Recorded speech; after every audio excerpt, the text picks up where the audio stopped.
ආයුබෝවන් යාළුවනේ සොබාදාම YouTube channel එකට ඔයගොල්ලෝ සියලු දෙනාම සාදරයෙන් පිළිගන්නවා. හැමදාම ඉතින් මමනේ කියන්නේ මොනවද මේ ගස් වර්ගය කියලා. සමහර වෙලාවට නම් මම ඔයගොල්ලන්ට කියලා තියෙනවා බලන්න ඔයගොල්ලන් පුදුම වෙයි මේ ගහ මොකද්ද කියලා පුළුවන් නම් කියන්න මං කියන්න කලින් ඕගොල්ලෝ බලාපොරොත්තු වෙන මේ ඒ જાතිය ගහක් නෙමෙයි මේක. ඕගොල්ලන්ට හිතා ගන්න බැරුවයි. බලන්න දැන් කියන්න පුළුවන් වෙයි. බැයිද තාම? මේ ලොකු කටු පඳුරක් වගේ තියෙන මම පොඩි උදව්වක් කරන්නම් යෝධ කටු පඳුරක් වගේ ගහක් මේ යටින් කපලා තියෙන්නේ. දැන් කියන්න පුළුවන්ද? එක්කම අම්ම කියන්නම් බෝගන්විලා. බලන්නකො මේ බෝගන්විලා ගහ කොච්චර විශාලද කියලා ඕගොල්ලන්ට කවදාවත් හිතා ගන්න පුළුවන්ද?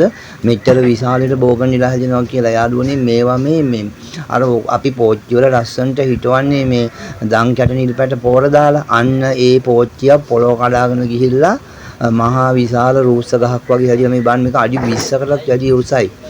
මේ හැදිලා ලස්සන්ට දැන් ඒක මේ එතන ඒ කට්ටිය මේ එතන යට ඒගොල්ලන්ට ඉන්න බංකුවක් වගේ දාලා එතන නිකන් ඔළුවේ මට්ටමට කපලා හුඩ් එක වගේ හදාගෙන ඉතින් බලන්න ඕගොල්ලෝ දැකලා තියෙනවද මේ වගේ විශාල බෝගන්විලා ගහක්.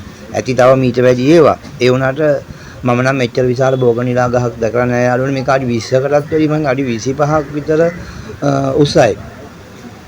ඉතින් රූස්ස කටුපඳුරක් වගේ තමයි පේන්නේ. ඔය බලන්නකො කොච්චර උසයිද කියලා. ඔය තියෙනවා කෙහෙල් ගහ සාමාන්‍ය අඩි 12ක් විතර වෙනවනේ. යාළුවා බලන්න එතන ඉඳලා තව අඩි 8කටත් වැඩිනේ නේද?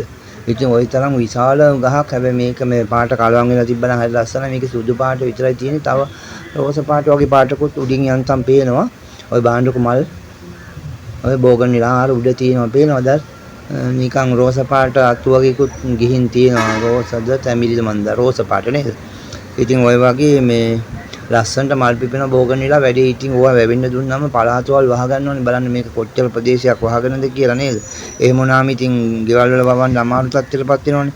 නමුත් අපි පොච්චියක ඇවිලා ඉන්නකම් කුඩාවට ලස්සන්ට පොර දාන ගානේ මල් පිපෙනවා. පොච්චිය කඩාගෙන පොළොව යටට ගියොත් තමයි මේම වෙලා විශාල රූස්ස ගහක් වගේ වෙන්නේ. වනාන්තරයක වැවෙන ගහක් වගේ. ඉතින් මට මේ අහම්බෙන් හම්බුනේ ස්ථානයක තිබිලා ඕගොල්ලෝ වෙනුවෙන් ඕගොල්ලන්ට පෙන්වන්න වීඩියෝ කරගත්ත යාළුවනේ. සමහර වෙලාවට මීට වැඩි හොඳ ගස් දැකලා ඇති.